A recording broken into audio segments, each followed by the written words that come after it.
Hola, mi nombre es Víctor Manuel Fuentes Vences. Hoy les dejaré un resumen sobre la diversidad de las formas vegetales, variaciones sobre un tema. Bueno, hace más de 200 años, el gran pensador alemán Johann Wolfgang Goethe escribió Las tribulaciones del joven Werther, una novela trágica que muy pronto atrajo la atención de los contemporáneos e inspiró poemas, obras teatrales, óperas y hasta decoraciones de porcelanas. En esta obra literaria, un Goethe joven de menos de 25 años ya deja de ver semilla en su transformación profesional. La más tarde lo convertiría en el padre de la morfología. Fascinado desde joven por las diversas manifestaciones de la naturaleza y consciente de nuestra pertenencia en ella, escribe en esta novela, La naturaleza.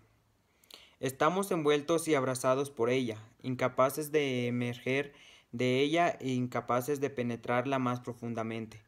Entrometidos e ignorantes, ella nos recibe en los circuitos de su danza, ella misma deriva hacia adelante con nosotros, hasta que nos cansamos y nosotros caemos a sus brazos.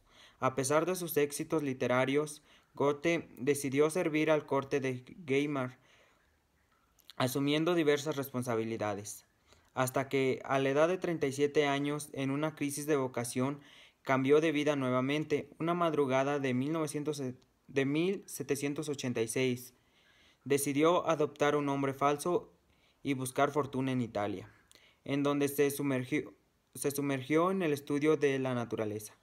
La botánica se convirtió en una de sus pasiones. De hecho, una de sus aportaciones en este campo se gestó durante su viaje en Italia. Ya anteriormente, el interés de Goethe se había centrado en descubrir los rasgos que los seres vivos comparten entre sí. Al conocer nuevas y diversas formas en su viaje a Italia, corroboró su idea de todas las plantas tenían una forma de construcción similar. Mientras caminaba en los jardines públicos de Palermo, me vino como un destello que en el órgano de la planta estábamos acostumbrados a llamar hoja subyace el verdadero proteo, quien se puede esconder a revelarse en todas las formas vegetales, desde el principio hasta el fin. La planta no es otra cosa más que hoja, la cual es inseparable del germen futuro, que no se puede pensar en este sin aquella. Goethe llegó a la conclusión de que había un tema unificador de todas las plantas, cuyo epome sería la hoja. Estas ideas las reunió en su obra Las Metamorfosis de las plantas, que publicó a su regreso a Alemania. 4 años después, este libro comienza con la descripción del ciclo de vida típico de una planta. Después la germinación de una semilla, un pequeño vástago con una o dos hojas emerge del suelo. Conforme la plántula crece, se va produciendo hojas foliares de manera sucesiva, espaciadas alrededor del eje del tallo. Hasta este momento la planta solo consiste en tallos y hojas. Es interesante notar que Goethe no se preocupó en absoluto por la raíz, que es el órgano que generalmente ancla a la planta al suelo y por el cual absorbe nutrientes y agua. En la descripción del ciclo de vida de las plantas, Goethe dice: eventualmente la planta comienza a formar flores. Para él, las diferentes partes de las flores eran fundamentalmente equivalentes a las hojas, solo que en lugar de estar espaciadas alrededor del tallo como las hojas, en las flores están comprimidas y distribuidas alrededor de los anillos concéntricos. A estos anillos de órganos iguales se les llama desde entonces verticilos. Formas florales de proteo. Al analizar la estructura de las flores, el proteo de las plantas se revela o se oculta.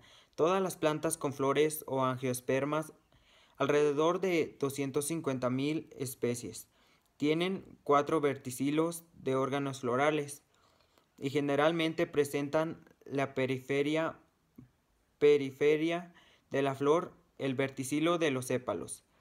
Estos son en general verdes y claramente semejantes a las hojas. Después de los sépalos se encuentran los pétalos, que generalmente son las partes más atractivas de las flores. Al final, en los dos verticilos del centro, se encuentra el tercero y el cuarto. Se encuentran los órganos que sustentan las células germinales, los granos del polen, que son pequeños productores de gametos masculinos. Se encuentran dentro de unas estructuras en formas de saco, que generalmente están en la planta de los filamentos de los estambres, que es el nombre que se les da a las estructuras masculinas completas. En el centro de la flor están los carpelos, estructuras que contienen los óvalos o los gametos femeninos, que al unirse con los masculinos darán lugar a las semillas. Después de la fecundación, los carpelos se diferencian en frutos con semillas dentro. Una vez que las semillas se dispersan y vuelven a germinar, se repite el ciclo vital de las plantas. Hay variantes en esta fórmula floral que resultan fascinantes y que han captado la atención de los científicos. En este caso, de las flores de las monocotiledóneas, como nuestro querido maíz, cuya flor presenta órganos muy distintos, pero equivalentes a los cualquier otra, quizás los más fascinantes por ser única. Es la Candonia schistmática, una especie endémica de la selva, la candona, descubierta por Esteban Martínez en 1985, y la única del cuarto del millón de especies, cuyas flores tienen estambres al centro y están rodeadas por carpelos, los cuales se encuentran en el tercer verticilo. La semejanza de los sépalos con las hojas y de algunos con los pétalos, con el caso de las bugambilias, sirvieron a Goethe para construir y fundamentar la teoría que los órganos de la flor son intercambiables por hojas y viceversa. Goethe explicó entonces el concepto de la metamorfosis, inspirado al cambio del organismo completo que sufren los insectos al pasar de un estadio larval al de un adulto, pero estas era más abstracto y refería a cambios de algunas partes de las plantas a otras. Resulta difícil pensar, sin embargo, que la mayoría de los estambres y frutos son hojas modificadas. En caso de las rosas es ilustrativo. Las rosas silvestres tienen solo 5 pétalos. Sin embargo, por años se han cultivado las rosas de muchos pétalos, por resultar más vistosas. Estas flores anormales con pétalos de más, a veces expensas de los órganos reproductivos, se han perturbado recorriendo a esquejes rebrotes vegetativos por jardineros de otras épocas, pero a la mayor parte de los botánicos del siglo XVIII y del siglo XIX las consideraban aberrantes e indignas de estudiarse. Jean-Jacques Rousseau, amante de la botánica, advertía a las jóvenes damas de los peligros de estas flores. Siempre que las encuentren dobles, no jueguen con ellas, están desfiguradas. La naturaleza no se encontraba más dentro de ellas. Ella se niega a reproducir nada a partir de monstruos tan mutilados. Pues sí, las partes más brillantes de la flor, la corola, en este caso refiriéndose solo a los pétalos, se multiplican. Es a costa de las partes esenciales, los órganos sexuales, que desaparecen bajo esta adicción de brillantez. Listo, es todo.